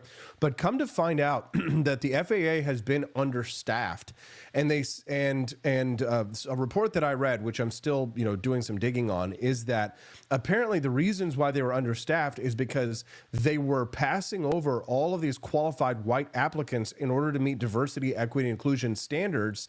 So they didn't have the staffing that was necessary. People were doing the job of like 2 different flight controllers when they should have had 2 people working that job, but because they couldn't meet the DEI quotas that were in, they just didn't hire anybody, and so their agency was understaffed. So that's why when people were jumping all over Trump for that, immediately saying it was despicable, I was like, I'm going to wait a little while to try and first see what's going to happen before I make any judgments about this. But I absolutely feel the same way as you, John. I feel very strongly that I actually think that these diversity, equity, inclusion standards actually breed racism. I think that we're seeing an uptick, especially online, of more racism because people feel the need to defend themselves when racist attacks are being made against them. They tend to adopt that same identity politics mindset, and it's wrong when everybody does it. Yeah, and there's good research that shows that these diversity trainings and things make people more biased. They make people more racist. And my when this plane went down and I heard Trump saying that, my first inclination, I'm like, we got to wait and see, right? Like I didn't discount what Trump was saying. My assumption was he probably has a report that suggests this. So we need to wait. I would say this: if the DEI is responsible, if the FAA was horribly understaffed because of this, they're trying to get applicants, I hope the family members of all those victims sue the hell out of the FAA and say, how can you do this? Like you caused this because these policies were in place, and we didn't have the personnel we needed, and this was a preventable accident. I really do hope the families sue the hell out of him. Yeah, no, me too, absolutely. John, is there anything that's on the top of your mind that we haven't covered this morning that you'd like to talk about or share with our audience before we let you go, friend? No, all good. Check out our content at aier.org and look me up at The Take by John Miltimore on Substack. That's John Miltimore, joins us every Monday. That's why we call it Mondays with Miltimore. John, you've been with us for 2.5 years now, going strong here on the Wake Up America show. You've been a soldier. Thanks for all you do for us, giving us your time, being so generous with your time. And, of course, thanks for standing up for liberty, my brother. We appreciate you. Hey, great being with you, AP. Have a great week. You too. To those of you who say these concerns are simple pearl wedding and bed clutching, we all make mistakes, I thought I would take a moment to explain where the concern about Biden's performance might be coming from and why these concerns may be seen as a more foundational issue. You see, even before the debate, there had been some troubling moments of disconnect from the president. You know, perhaps this chart to be doing. Like, there is a lot of waste, fraud, and abuse within a system. Audits and waste, fraud, and abuse are not the same thing. So let's decompose these pieces. Please educate me on Sure. What so an audit is difference exactly what you just described, Yes. which is, do I know what was delivered to which place? Right. The ability to pass an audit or the fact that the DOD has not passed an audit is not suggestive of waste, fraud, and abuse. That is completely false right there. So what is now it it's a question of, it's suggestive that we don't have an accurate inventory that we can pull up of what we have where. That is not the same as saying we can't do that because waste, fraud, and abuse has occurred. So in my world, Yeah. that's waste. How is that waste? If I give you $1 billion and you can't tell me what happened to it, that to me is wasteful. That means you are not responsible. But if you can't tell me where it went, then what am I supposed to think? And when there has been reporting, I mean, this is not, look, I'm not saying this is on you and that you caused this, but I think it's a tough argument to I'm pretty make sure that I didn't cause it. an $850 billion budget to an organization that can't pass an audit and tell you where that money went. Like, I think most people would consider that somewhere in the realm of waste, fraud, or abuse, because they would wonder why that money isn't well accounted for. And especially when they see food insecurity on military bases, and they see... You want to talk about that? Because that's a good... we should be talking... I mean, Well, I'm trying to understand where you're trying to go, other than the dollars, which really bother you. I think it doesn't really bother me. I think it's all connected. Okay. I think tell when me, I tell look... me that story. Tell me how you're thinking about that. What a bitch.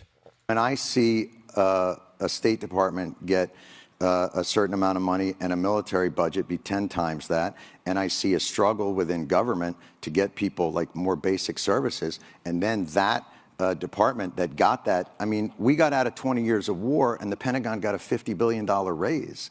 Like, that's shocking to me. Now, I may not understand exactly the ins and outs and the incredible magic of an audit, but I'm a human being who lives on the earth and can't figure out how $850 billion to a department means that the rank and file still have to be on food stamps. Like, to me, that's fucking corruption. I'm sorry. And if that blows your mind, and if you think like that's like a crazy agenda for me to have, I really think that that's institutional thinking, and that it's not looking at the day-to-day reality of the people that you call the greatest fighting force in the world. So I get back to this idea of like, I'm not looking to pick a fight with you, but I am surprised at that the reaction to these questions are, you don't know what an audit is, bucko. Like, that's just weird to me. Okay. Oh my God, dude, he killed her. Whoa. Oh my God, we're having so much fun today, guys. I'm gonna take a quick little break though. Don't go away. When we get back, we're going to talk about the cause of anxiety, the real reason that young people today are anxious. Why are so many young people always talking about their anxiety? We're going to talk about that when we get back. Don't go away. It's the Wake Up America show. Go to forlibertyshop.com, guys. Get yourself a beautiful Gulf of America skinny tumbler. We'll be right back.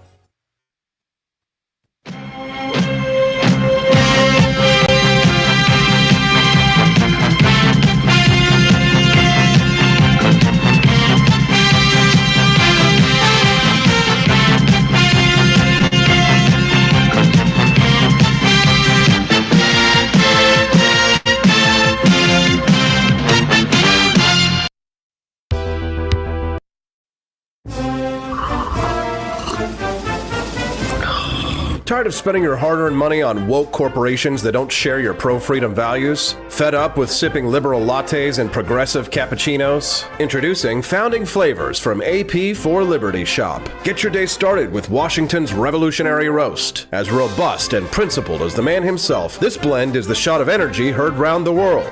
Or maybe you want to taste the fervor of freedom with Adams's Patriotic Perk. It's as dynamic and balanced as the U.S. Constitution, sure to awaken your spirit of liberty. For the aficionados, we've got the Jeffersonian Java, a complex mix of flavors that speaks volumes about your refined tastes. And don't forget Betsy's Liberty Lullaby, our decaf option, crafted with the same care and dedication Betsy Ross put into our Star-Spangled Banner. This blend lets you enjoy the taste of freedom anytime without losing sleep. No woke beans here, folks. Just pure, patriotic, pro-freedom flavors brewed with love for liberty. So why compromise your principles for a cup of coffee? Stand up for your values, perk up your patriotism, and start your day the American way. Get your Founding Flavors at apforlibertyshop.com.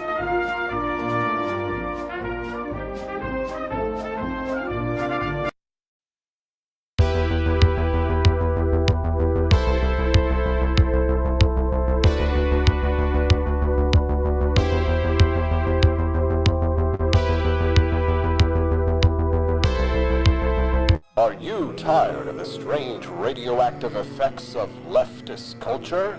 Do you ever wonder what happened to good old-fashioned American values? Well, fear no more, because there's a new force fighting back against the cultural rot of today. Introducing Culturama, a right-of-center talk show that's taking back the future today. Hosted by none other than blonde bombshell herself, Daniela Pensack. She's not just talking, she's taking culture back. With sharp takes, brilliant guests, and a few surprises along the way. Tune in to the live video podcast twice a week, because the future doesn't have to be weird. It can be Culturama.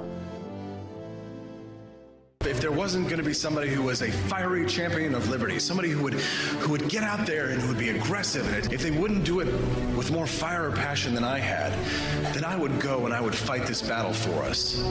I've fought for the principles that we all share. Parties tend to be secondary to me. We're here because we believe in the principles of liberty. I am not a perfect messenger, but I think I'm a damn good one. This is a replica of our first president's flintlock pistol. You have my full support, my respect, and my gun.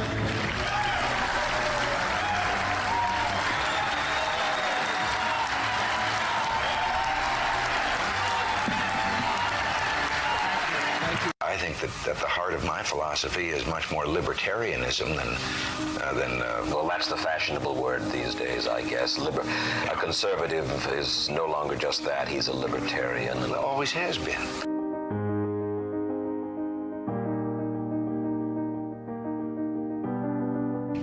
Yet any time you and I question the schemes of the do-gooders, we're denounced as being against their humanitarian goals. They say we're always against things, we're never for anything.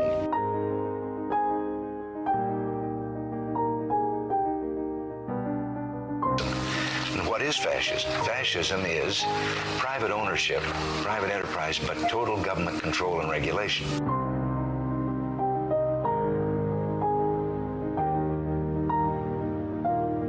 Well, the trouble with our liberal friends is not that they're ignorant. It's just that they know so much that isn't so.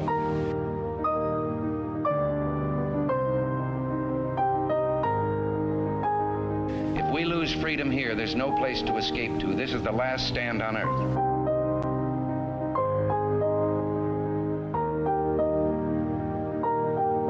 This is the issue of this election. Whether we believe in our capacity for self-government or whether we abandon the American Revolution and confess that a little intellectual elite in a far distant capital can plan our lives for us better than we can plan them ourselves.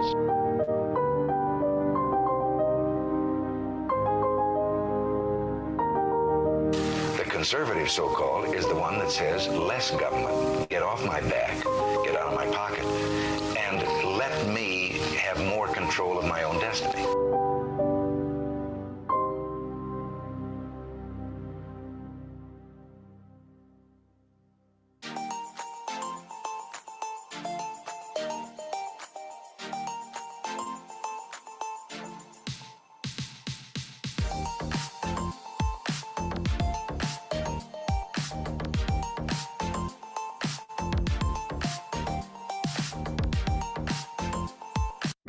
Do you hate the deep state?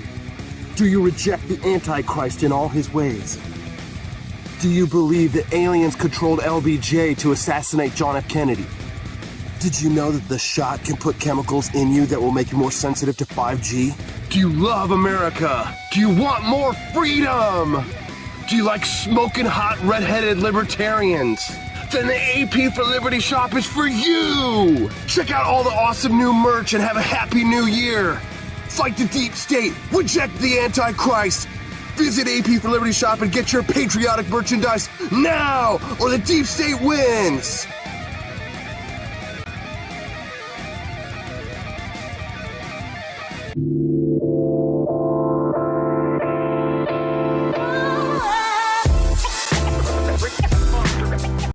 Good evening. Thanks for joining us. We begin tonight with Musk and Big Balls. Big Balls. Big balls. Big Balls, who work for Elon Musk's so-called Department of Government Efficiency, DOGE. In the one case of the Big Balls kid, a literal teenager.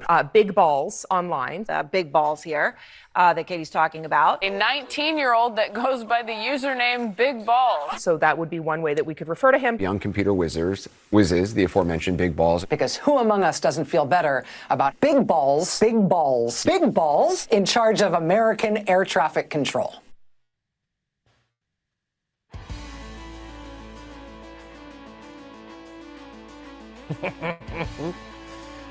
Good morning, pineapples. Your big balls looking very good and very nice. Welcome to the Wake Up America show. I'm your host, Austin Peterson. I'm glad and thankful to have you here. Thank you to Andy Opperman. Went over to forlibertyshop.com. Got himself one of our backpacks. Stars, stripes, and storage over at forlibertyshop.com. Thanks, Andy.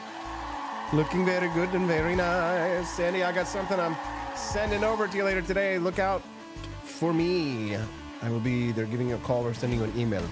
Looking very good and very nice. Welcome to the Wake Up America show. I'm your host, Austin Peterson, drinking from my Gulf of America tumbler. In our house, we say Gulf of America. We're just all out of water. Drank the whole thing, as well as my Founding Flavors coffee today. I'm just kitted out from forlibertyshop.com. Are you kitted out from forlibertyshop.com? Have you tried our For Liberty or our Founding Flavors coffee? You really should give it a shot. Give it a try. It's delicious. You can only get our brand exclusively at forlibertyshop.com, For Liberty and Founding Flavors. But now that it's officially the Gulf of America, I think you guys are going to want the skinny tumbler. I'll be honest, this is probably one of our best products. I was kind of skeptical because I thought, oh, it's too small. I like to drink. I have a lot of water. But I just like that it's like easy to grab, because so many, like, my thermos is huge and it's heavy, right? You got to really like grip it and hold it. But like this is like the skinny tumbler, and it's got the straw and it's got a little rubber attachment. Let me show you how this works. So you get the little rubber attachment that goes at the bottom of the straw right here. I don't know if you can see it. Probably not, but there's like a little bump there. You can see right there. And that is what stops it from coming out, falling out. So you take it to the gym, you know, you got your straw, you don't want it to fall out, right? So you don't have to put your mouth on the thing. You can use your straw. Like it goes in there, or let me show you that. So it's like you can take your top off like there, like that. Take your top off, guys. And then, you know, you can change your straw out, you know, give it a clean, whatever. But then you take your top and then it goes on there just like that. Nice and snug top like that, won't come out. Really high quality. Gulf of America skinny tumblers. And again, I just like it because it's just so easy to hold. Even though it's like got the glossy outer covering, it's just really easy to grip and grab and to take with you. 20 ounces. Get them at 4libertyshop.com. That's the number 4libertyshop.com, guys, and help support the Wake Up America show to bring you some more great news and fun stuff. We've been having a blast this morning. The news has been fantastic. We got great guests. And let's finish strong with a topic, a little less political, but maybe a different angle on it, a little more of a cultural topic, but something I think a lot of people are talking about these days. I always hear my wife talking about anxiety, right? Before we got married, before we met each other, she was a very, very anxious person. Steffi was. And anxiety is something that I hear people talking about online, mostly young liberal people. But I also hear some of like young conservative men talking about this as well, right? And most of the people that I hear talking about anxiety, they point to technology as a symptom, that technology itself is a symptom of this, right? The problem, though, this author at the Wall Street Journal has identified is the romantic corruption of imagination. And Emily Finley over at the Wall Street Journal says that the solution lies in classic books and art.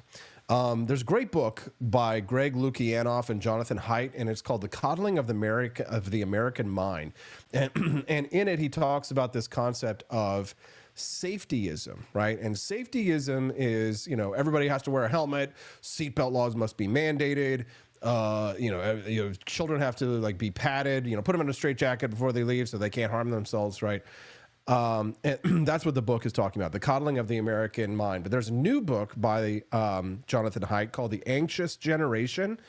And he claims that the widespread use of social media is rewriting childhood and causing a mental health crisis. The authors say that we have a cultural problem that is exacerbated by the overuse of technology, and they think that technology addiction and parental coddling are some of the causes. But the author of this piece in the Wall Street Journal, she took a different tack. She thinks that those are actually just symptoms of the problem itself. She says that the real problem is the romantic corruption of imagination, which I think is kind of fascinating. The romantic corruption of imagination. So imagination is far more powerful than logic or reason. It colors our entire view of life and of life's possibilities. A well-formed imagination can adapt to life's vicissitudes and see life steady and see it whole. Vicissitudes is a change of circumstances or fortune, typically one that is considered to be unpleasant. And the author looks at technology again as the technology addictions are a symptom to the problem. So a malformed imagination, right, a poorly formed imagination is romantic, right? It is unbalanced and it lacks proportion. Right? It's oriented by an unrealistic or even utopian vision of progress and a world altogether changed through human effort. So this dreamy vision of a new earth is made possible by the belief that man is a naturally good being, as the arch-romantic Jean-Jacques Rousseau declared in the 18th century. We must clear away the traditional religions and social norms hindering prosperity and instead heed the cry of nature, Rousseau argued. Now, although Rousseau abandoned his own 5 children in Paris's foundling homes, he fathered generations of romantics throughout his work, Emily writes. The worldview he helped create has played no small part in today's mental health crisis, and he himself teetered on the edge of insanity. Having been told romantic tales from birth about their natural perfection and their endless potential, young people can hardly be blamed for unrealistic expectations about the world that the real world and how it is, the modern childhood education is one great building up of the idea that without any special effort, every child is going to be something extraordinary, and with their help, the world will be a better place, right? This is the romantic imagination's manic side, as these young people discover that they are, in fact, nothing very special, and the world doesn't appear to be improving despite their political crusading. They enter a period of melancholic despair. And this is the romantic imagination's depressive side. Without religious beliefs, traditions, or standards to connect them to permanent things, young people feel tremendous anxiety about who they are and how they should find meaning. They've read no good literature or history that would furnish their imaginations with examples of heroism or even ordinary men and women overcoming the challenges of life. They've seen no movies that illustrate real beauty, heard no music that draws them upward, and seen no art that stirs in them a sense of the transcendent. For them, modernity is a wasteland. Right? What is needed, writes Emily in the Wall Street Journal, is an immediate and total detox of the imagination. Instead of romantic lies and technological distractions, children should be nourished on works of imagination and that provide concrete standards of what is worthy. Old literature that was written before about 1980, writes Emily, should be the starting point. These books tell the extraordinary tale of ordinary men and ordinary women and their ordinary children. Stories of family life, hardships, joys, challenges, and the quotidian are the stuff that best orients young minds. Laura Ingalls Wilder's book, Farmer Boy, shows children that in this life, reward comes after long, hard work. Frances Hodgson Burnett's The Secret Garden illustrates what resilience looks like. C.S. Lewis's The Lion, the Witch, and the Wardrobe portrays the good and the evil that lurk within each of us. Greek myths teach children proportion. Robert Louis Stevenson introduces children to beauty in a lyrical form. Classical music gives them the best that can be offered to the ear. This feast of the imagination will teach children to have a realistic sense of what truly is possible in this life and wherein lie life's boundaries. They will see that goodness and beauty evil and ugliness for what they are. They will see that forsaking the ordinary duties of marriage and parenthood to, quote, find oneself and live as an expressive individual is chasing a mirage. They will learn this from the misery that romantic escapism brought Anna Karenina and Madame Bovary. Even if every child were unplugged from tech tomorrow, parents would have to replace the newfound time with something worthwhile, a task for which many aren't prepared. They should begin with those works that separate the fruitless romantic dream from reality. That's Miss Emily Finley. She's a senior fellow at the Albertus Magnus Institute and instructor at Pepperdine University. She writes at the Christian Imagination. I think a lot of merit to these arguments. Where can we say that where can we say that someone should start? Where would you suggest that a young person start their reading if you were to try and guide them on a path to enlightenment? Where would you start someone with in the world of literature? Let's say we're not going to do any nonfiction. But if you were going to start young people on a journey of fiction, where would you start them to get them interested in reading and learning, to get them away from their anxiety, to give them heroes to start with? I'll tell you, when I was a young man, I mean, obviously, I've talked about this before, and I did read a lot of Stephen King, and I think that the reason why that was good for me personally is that I was reading a lot of classics and literature alongside it, but because I was reading so much Stephen King, it developed my love for reading, and I became obsessed with reading, and I became sort of a master of arts and letters to a degree. At a very young age. But the books that really had a major impact on me and that have really helped me to see the world for how it is, many of the books that were extremely influential on me were Arthurian legends. And I've had this conversation with Stephanie before about just how important the Arthurian legends are to the West, because Arthurian legends have so many important metaphors in our society throughout history. And the great men of society have always noted, in the West, have always noted the parallels of the Arthurian legends to society. So much so that even, I think, you know, to use a Hitler reference here, even Heinrich Himmler was so, and even Adolf Hitler, they were also, they saw how important Arthurian legends were so much. They were so ingrained and embedded in the Western psyche that they took advantage of them and tried to model themselves. Himmler tried to model himself around the Knights of the Round Table. So he created I don't know if it was a castle of Wewelsburg, which was the inspiration for Wolfenstein 3D.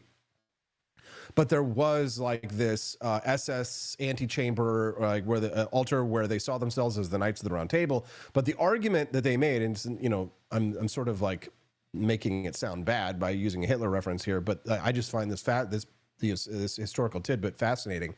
But the argument that was made in Arthurian legends, especially when it comes to young men and women, young women might find other bits of literature more compelling to them, maybe Anna Karenina or perhaps Madame Bovary. But the reason I think that the Arthurian legends are so important for young boys is because there is an argument that to be made. I don't know if I necessarily believe it. It may be true. It may not be true. It's something that I've wrestled with for decades, generations, my entire life, is that without a bringing together of the great men of society and a giving of quests to the great men of society, if you do not, how Arthur brought together all of the knights of the Round Table and gave them quests, right? It prevented them from going out and causing trouble, because men without a purpose, like many young men are feeling today in our modern society, men without a purpose, they will go out and they will cause trouble in society, right? Men are going to be the troublemakers. They're going to be the ones who are more apt to commit violence, right? There's more danger in a society that does not, in a sense, organize men around common purposes, or what we might say quests. So if I were to start a young person, specifically a young man, on a liturgical quest, I would give him King Arthur and the Knights of the Round Table. I would start him on Arthurian legends. And I mean, how can you not see it? I mean, in World War II, and to use another World War II reference, the name of the engine that was placed inside of the Spitfire planes was called a Merlin engine, right? It was named after the wizard, right? I mean, even if you read Connecticut Yankee in King Arthur's Court, for example, there is a beautiful story about free will and the question of, you know, how would you, if you were placed, how far would you have to go back from if a time machine were to take you back in history, how far would you be considered a genius, right? Would you create all these new inventions, right? And Connecticut Yankee in King Arthur's Court, like, wrestles with that concept, and it also wrestles with the concept of free will, which is a very important question. And a lot of authors and a lot of historians believe that after writing a Connecticut Yankee in King Arthur's Court, that Mark Twain essentially abandoned his concept of free will, and to some extent maybe abandoned libertarianism, which I think is, you know, just a mind-blowing, fascinating concept, right? And in wrestling with these concepts in my life, I can say honestly that I've never really been a person that struggles a lot with anxiety. And a lot of that has to do, I think, with not just like a healthy worldview, but also with exercise and things. But I would just say that probably if I were to start a young person on a liturgical journey, I would start them on a literary journey. I would start a young man on Arthurian legends. King Arthur, the Knights of the Round Table. And I could go on for hours and hours, and I would love to talk. Maybe we'll do like a book club or something like that. That'll be like a bonus stream. Because actually next month, I do have to start doing bonus streams, because the Rumble platform is starting this new creator program. And in order to be in it, you have to do private streams for members only, 5 hours a month. So why don't we do this, guys? Many of you guys are already subscribed. Many of you guys are like Rumble members. So FYI, maybe that's what I need to do next month. In order for, we're going to just do like a private live stream book club and we'll do like 90 minutes a week. You guys want to do like a book club, like a live stream book club? It'll be a private stream. It's going to be Rumble members only and all that stuff. But I have to start doing 5 hours of private streaming next month to be a part of their new creator program. So what do you guys think? Book club? You guys want to do it? Read together? I'm reading Bill O'Reilly's book right now, Killing the SS. Good stuff. What do you guys think?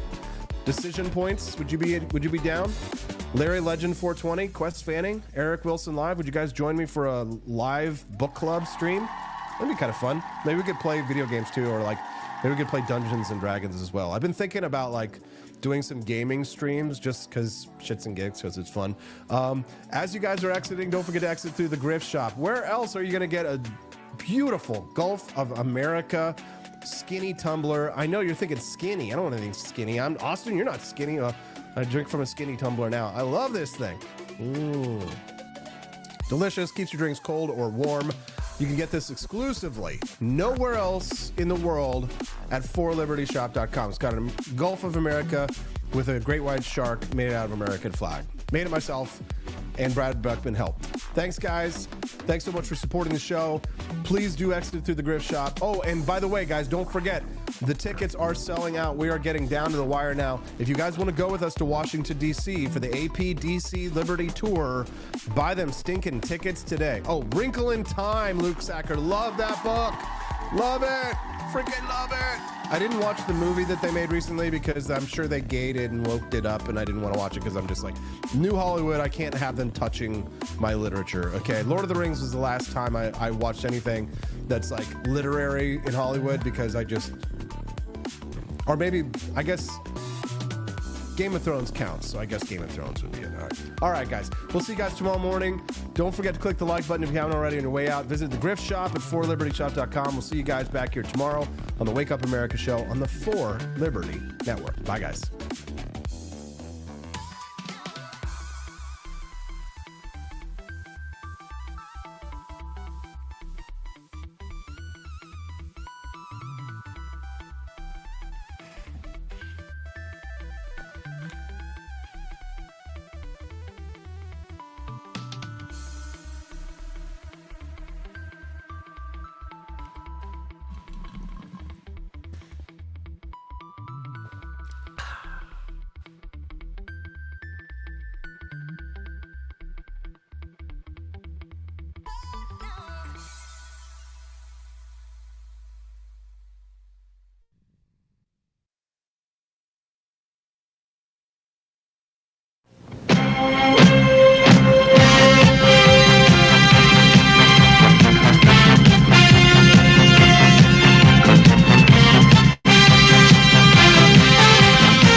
Tired of spending your hard-earned money on woke corporations that don't share your pro-freedom values? Fed up with sipping liberal lattes and progressive cappuccinos? Introducing Founding Flavors from AP for Liberty Shop. Get your day started with Washington's Revolutionary Roast. As robust and principled as the man himself, this blend is the shot of energy heard round the world. Or maybe you want to taste the fervor of freedom with Adams's Patriotic Perk. It's as dynamic and balanced as the U.S. Constitution, sure to awaken your spirit of liberty. For the aficionados, we've got the Jeffersonian Java, a complex mix of flavors that speaks volumes about your refined tastes. And don't forget Betsy's Liberty Lullaby, our decaf option, crafted with the same care and dedication Betsy Ross put into our Star-Spangled Banner. This blend lets you enjoy the taste of freedom anytime without losing sleep. No woke beans here, folks. Just pure, patriotic, pro-freedom flavors brewed with love for liberty. So why compromise your principles for a cup of coffee? Stand up for your values, perk up your patriotism, and start your day the American way. Get your founding flavors at apforlibertyshop.com.